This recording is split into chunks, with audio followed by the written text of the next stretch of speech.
संजय बोले, उस प्रकार करुणा से व्याप्त और आंसुओं से पूर्ण तथा व्याकुल नेत्रों वाले शोकयुक्त उस अर्जुन के प्रति भगवान मधुसूदन ने यह वचन कहा। श्री भगवान बोले, हे अर्जुन, तुझे इस असमय में यह मोह किस हेतु से प्राप्त हुआ? क्योंकि न तो यह श्रेष्ठ पुरुषों द्वारा आचरित है, न स्वर्ग को देने वाला है और न कीर्ति को करने वाला ही है।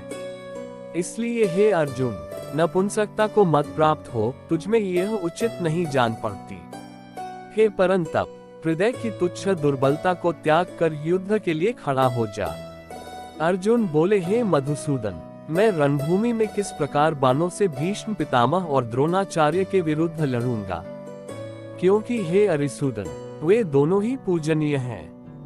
इसलिए इन महानुभाव गुरुजनों को न मारकर मैं इस लोक में भिक्षा का अन्न भी खाना कल्याण कारक समझता हूँ, क्योंकि गुरुजनों को मारकर भी इस लोक में रुधिर से सने हुए अर्थ और कामरूप भोगों को ही तो भोगूंगा। हम यह भी नहीं जानते कि हमारे लिए युद्ध करना और न करना इन दोनों में से कौन सा श्रेष्ठ है, अथवा यह भी नहीं जानते कि उन्हें हम जीतेंगे या हमको वे जीतेंगे। और जिनको मारकर हम जीना भी नहीं चाहते, वे ही हमारे आत्मीय धृतराष्ट्र के पुत्र हमारे मुकाबले में खड़े हैं।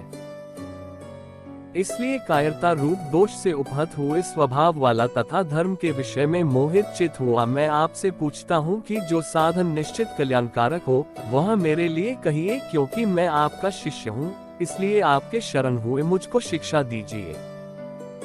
क्योंकि भूमि में निष्कंटक धन धान्य संपन्न राज्य को और देवताओं के स्वामित्व को प्राप्त होकर भी मैं उस उपाय को नहीं देखता हूँ जो मेरी इंद्रियों के सुखाने वाले शोक को दूर कर सके। संजय बोले, हे निद्रा को जीतने वाले अर्जुन, अंतर्यामी श्री कृष्ण महाराज के प्रति इस प्रकार कहकर फिर श्री गोविंद से युद्ध नहीं करूंगा यह स्पष्ट कहकर चुप हो गए। हे भरतवंशी धृतराष्ट्र, अंतर्यामी श्री कृष्ण महाराज दोनों सेनाओं के बीच में शोक करते हुए उस अर्जुन को हंसते हुए से यह वचन बोले। श्री भगवान बोले, हे अर्जुन, तू न शोक करने योग्य मनुष्यों के लिए शोक करता है और पंडितों के से वचनों को कहता है, परंतु जिनके प्राण चले गए हैं उनके लिए और जिनके प्राण नहीं गए हैं उनके लिए भी पंडित जन शोक नहीं करते। न तो ऐसा ही है कि मैं किसी काल में नहीं था, तू नहीं था, अथवा ये राजा लोग नहीं थे, और न ऐसा ही है कि इससे आगे हम सब नहीं रहेंगे। जैसे जीवात्मा की इस देह में बालकपन, जवानी और वृद्धावस्था होती है, वैसे ही अन्य शरीर की प्राप्ति होती है, उस विषय में धीर पुरुष मोहित नहीं होता। हे कुति पुत्र, सर्दी गर्मी और सुख दुख को देने वाले इंद्रिय और विषयों के संयोग तो उत्पत्ति विनाशशील और अनित्य हैं, इसलिए हे भारत उनको तू सहन कर, क्योंकि हे पुरुष श्रेष्ठ, दुख सुख को समान समझने वाले जिस धीर पुरुष को ये इंद्रिय और विषयों के संयोग व्याकुल नहीं करते, वह मोक्ष के योग्य होता है। वस्तु की तो सत्ता नहीं है और का अभाव नहीं है।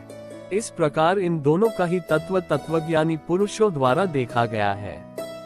नाशरहित तो तू उसको जान जिससे यह संपूर्ण दृश्य वर्ग व्याप्त है। इस अविनाशी का विनाश करने में कोई भी समर्थ नहीं है। इस नाशरहित अप्रमेय नित्य स्वरूप जीवात्मा के ये सब शरीर नाशवान कहे गए हैं। इसलिए हे भरतवंशी अर्जुन, तू युद्ध कर। जो इस आत्मा को मारने वाला समझता है तथा जो इसको मरा मानता है, वे दोनों ही नहीं जानते, क्योंकि यह आत्मा वास्तव में न तो किसी को मारता है और न किसी द्वारा मारा जाता है। यह आत्मा किसी काल में भी न तो जन्मता है और न मरता ही है, तथा न यह उत्पन्न होकर फिर होने वाला ही है, क्योंकि यह अजन्मा, नित्य, सनातन और पुरातन है। शरीर के मारे जाने पर भी यह नहीं मारा जाता। हे पृथा पुत्र अर्जुन, जो पुरुष इस आत्मा को नाशरहित, नित्य, अजन्मा और अव्यय जानता है, वह पुरुष कैसे किसको मरवाता है और कैसे किसको मारता है। जैसे मनुष्य पुराने वस्त्रों को त्याग कर दूसरे नए वस्त्रों को ग्रहण करता है, वैसे ही जीवात्मा पुराने शरीरों को त्याग कर दूसरे नए शरीरों को प्राप्त होता है। इस आत्मा को शस्त्र नहीं काट सकते, इसको आग नहीं जला सकती, इसको जल नहीं गला सकता और वायु नहीं सुखा सकता। क्योंकि यह आत्मा अच्छेद्य है, यह आत्मा अदाह्य, अक्लेद्य और निसंदेह शोष्य है तथा यह आत्मा नित्य, सर्वव्यापी, अचल, स्थिर रहने वाला और सनातन है। यह आत्मा अव्यक्त है, यह आत्मा अचिंत्य है और यह आत्मा विकार रहित कहा जाता है।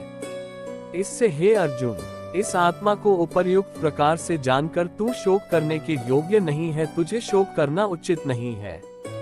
किंतु यदि तू इस आत्मा को सदा जन्मने वाला तथा सदा मरने वाला मानता हो तो भी हे महाबाहो, तू इस प्रकार शोक करने योग्य नहीं है, क्योंकि इस मान्यता के अनुसार जन्मे हुए की मृत्यु निश्चित है और मरे हुए का जन्म निश्चित है। इससे भी इस बिना उपाय वाले विषय में तू शोक करने योग्य नहीं है। हे अर्जुन, संपूर्ण प्राणी जन्म से पहले अप्रकट थे और मरने के बाद भी अप्रकट हो जाने वाले हैं, केवल बीच में ही प्रकट हैं, फिर ऐसी स्थिति में क्या शोक करना है। कोई एक महापुरुष ही इस आत्मा को आश्चर्य की भांति देखता है और वैसे ही दूसरा कोई महापुरुष ही इसके तत्व का आश्चर्य की भांति वर्णन करता है तथा दूसरा कोई अधिकारी पुरुष ही इसे आश्चर्य की भांति सुनता है और कोई तो सुनकर भी इसको नहीं जानता। हे अर्जुन, यह आत्मा सबके शरीर में सदा ही अवध्यक, जिसका वध नहीं किया जा सके है। इस कारण संपूर्ण प्राणियों के लिए तू शोक करने योग्य नहीं है तथा अपने धर्म को देखकर भी तू भय करने योग्य नहीं है। तुझे भय नहीं करना चाहिए, क्योंकि क्षत्रिय के लिए धर्मयुक्त युद्ध से बढ़कर दूसरा कोई कल्याणकारी कर्तव्य नहीं है। हे पार्थ, अपने आप प्राप्त हुए और खुले हुए स्वर्ग के द्वार रूप इस प्रकार के युद्ध को भाग्यवान क्षत्रिय लोग ही पाते हैं। किंतु यदि तू इस धर्मयुक्त युद्ध को नहीं करेगा तो स्वधर्म और कीर्ति को खोकर पाप को प्राप्त होगा तथा सब लोग तेरी बहुत काल तक रहने वाली अपकीर्ति का भी कथन करेंगे और माननीय पुरुष के लिए अपकीर्ति मरण से भी बढ़कर है। और जिनकी दृष्टि में तू पहले बहुत सम्मानित होकर अब लघुता को प्राप्त होगा, वे महारथी लोग तुझे भय के कारण युद्ध से हटा हुआ मानेंगे। तेरे वैरी लोग तेरे सामर्थ्य की निंदा करते हुए तुझे बहुत से न कहने योग्य वचन भी कहेंगे, उससे अधिक दुख और क्या होगा। या तो तू युद्ध में मारा जाकर स्वर्ग को प्राप्त होगा अथवा संग्राम में जीतकर पृथ्वी का राज्य भोगेगा। इस कारण हे अर्जुन, तू युद्ध के लिए निश्चय करके खड़ा हो जा। जय पराजय, लाभ हानि और सुख दुख को समान समझकर उसके बाद युद्ध के लिए तैयार हो जा। इस प्रकार युद्ध करने से तू पाप को नहीं प्राप्त होगा।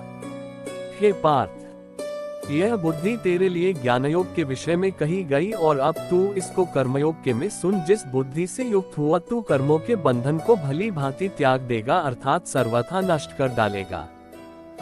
इस कर्मयोग में आरंभ का अर्थात बीज का नाश नहीं है और उल्टा फलरूप दोष भी नहीं है, बल्कि इस कर्मयोग रूप धर्म का थोड़ा सा भी साधन जन्म मृत्यु रूप महान भय से रक्षा कर लेता है। हे अर्जुन, इस कर्मयोग में निश्चयात्मिका बुद्धि एक ही होती है, किंतु अस्थिर विचार वाले विवेकहीन सकौम मनुष्यों की बुद्धियां निश्चय ही बहुत भेदों वाली और अनंत होती हैं। हे अर्जुन,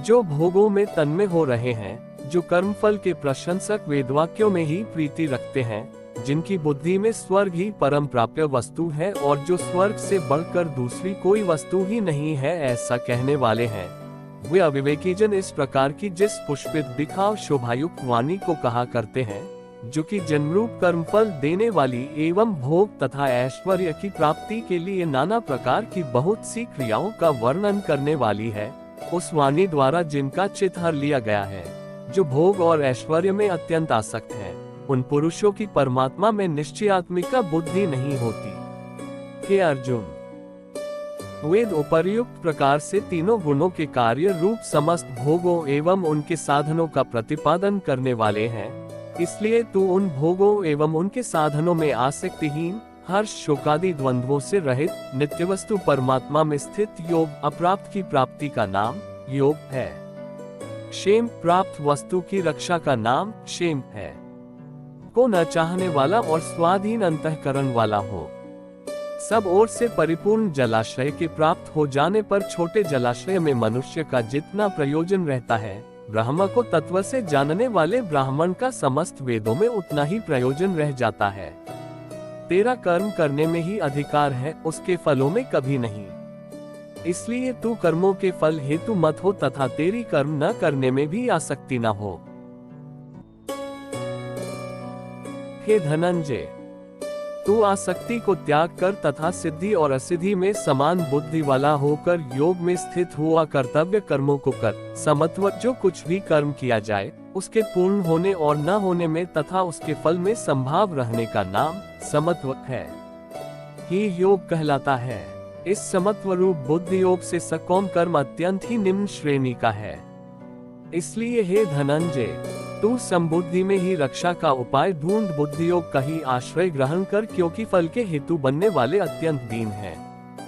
समबुद्धि युक्त पुरुष पुण्य और पाप दोनों को इसी लोक में त्याग देता है, अर्थात उनसे मुक्त हो जाता है। इससे तू समत्व रूप योग में लग जा। यह समत्व रूप योग ही कर्मों में कुशलता है, अर्थात कर्मबंध से छूटने का उपाय है। क्योंकि समबुद्धि से युक्त ज्ञानी जन कर्मों से उत्पन्न होने वाले फल को त्याग कर जन्म रूप बंधन से मुक्त हो निर्विकार परम पद को प्राप्त हो जाते हैं। जिस काल में तेरी बुद्धि मोहरूपी दलदल को भली भांति पार कर जाएगी, उस समय तू सुने हुए और सुनने में आने वाले इस लोक और परलोक संबंधी सभी भोगों से वैराग्य को प्राप्त हो जाएगा। भांति भांति के वचनों को सुनने से विचलित हुई तेरी बुद्धि जब परमात्मा में अचल और स्थिर ठहर जाएगी, तब तू योग को प्राप्त हो जाएगा, अर्थात तेरा परमात्मा से नित्य संयोग हो जाएगा। अर्जुन बोले, हे केशव, समाधि में स्थित परमात्मा को प्राप्त हुए स्थिर बुद्धि पुरुष का क्या लक्षण है? वह स्थिर बुद्धि पुरुष कैसे बोलता है, कैसे बैठता है और कैसे चलता है? श्री बोले, हे अर्जुन, जिस काल में यह पुरुष मन में स्थित संपूर्ण कामनाओं को भली भांति त्याग देता है और आत्मा से आत्मा में ही संतुष्ट रहता है, उस काल में वह स्थित प्रज्ञ कहा जाता है। डहकों की प्राप्ति होने पर जिसके मन में उद्वेग नहीं होता, सुखों की प्राप्ति में सर्वथा निष्प्रिय है तथा जिसके राग, भय और क्रोध नष्ट हो गए हैं, ऐसा मुनि स्थिर बुद्धि कहा जाता है।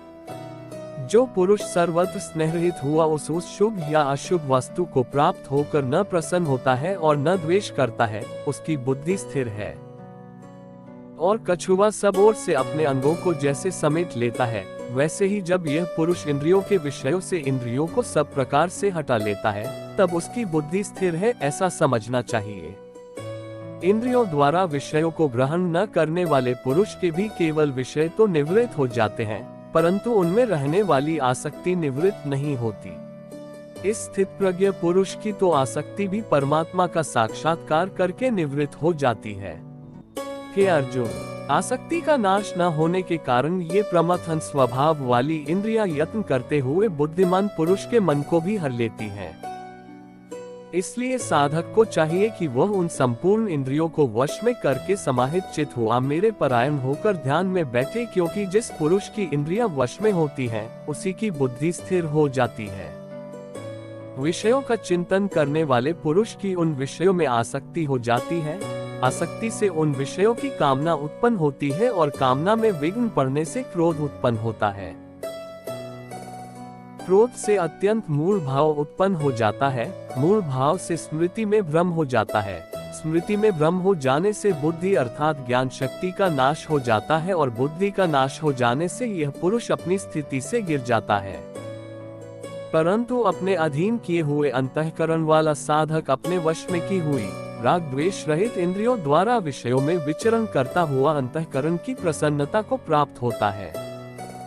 अंतःकरण की प्रसन्नता होने पर इसके संपूर्ण डहकों का अभाव हो जाता है और उस प्रसन्नचित वाले कर्मयोगी की बुद्धि शीघ्र ही सब ओर से हटकर एक परमात्मा में ही भली भांति स्थिर हो जाती है। न जीते हुए मन और इंद्रियों वाले पुरुष में निश्चयात्मिका बुद्धि नहीं होती और उस अयुक्त मनुष्य के अंतःकरण में भावना भी नहीं होती तथा भावनाहीन मनुष्य को शांति नहीं मिलती और शांति रहित मनुष्य को सुख कैसे मिल सकता है? क्योंकि जैसे जल में चलने वाली नाव को वायु हर लेती है, वैसे ही विषयों में विचरती हुई इंद्रियों में से मन जिस इंद्रिय के साथ रहता है, वह एक ही इंद्रिय इस अयुक्त पुरुष की बुद्धि को हर लेती है। इसलिए हे महाबाहो, जिस पुरुष की इंद्रियां इंद्रियों के विषयों में सब प्रकार निग्रह की हुई हैं, उसी की बुद्धि स्थिर है। संपूर्ण प्राणियों के लिए जो रात्रि के समान है, उस नित्य ज्ञान स्वरूप परमानंद की प्राप्ति में स्थित प्रज्ञ योगी जागता है, और जिस नाशवान सांसारिक सुख की प्राप्ति में सब प्राणी जागते हैं, परमात्मा के तत्व को जानने वाले मुनि के लिए वह रात्रि के समान है। जैसे नाना नदियों के जल सब ओर से परिपूर्ण अचल प्रतिष्ठा वाले समुद्र में उसको विचलित न करते हुए ही समा जाते हैं, वैसे ही सब भोग जिस स्थित प्रज्ञ पुरुष में किसी प्रकार का विकार उत्पन्न किए बिना ही समा जाते हैं, वही पुरुष परम शांति को प्राप्त होता है, भोगों को चाहने वाला नहीं। जो पुरुष संपूर्ण कामनाओं को त्याग कर ममता रहित, अहंकार रहित और स्पृहा रहित हुआ विचरता है, वही शांति को प्राप्त होता है, अर्थात वह शांति को प्राप्त है। हे अर्जुन, यह ब्रह्म को प्राप्त हुए पुरुष की स्थिति है। इसको प्राप्त होकर योगी कभी मोहित नहीं होता और अंतकाल में भी इस ब्राह्मी स्थिति में स्थित होकर ब्रह्मानंद को प्राप्त हो जाता है।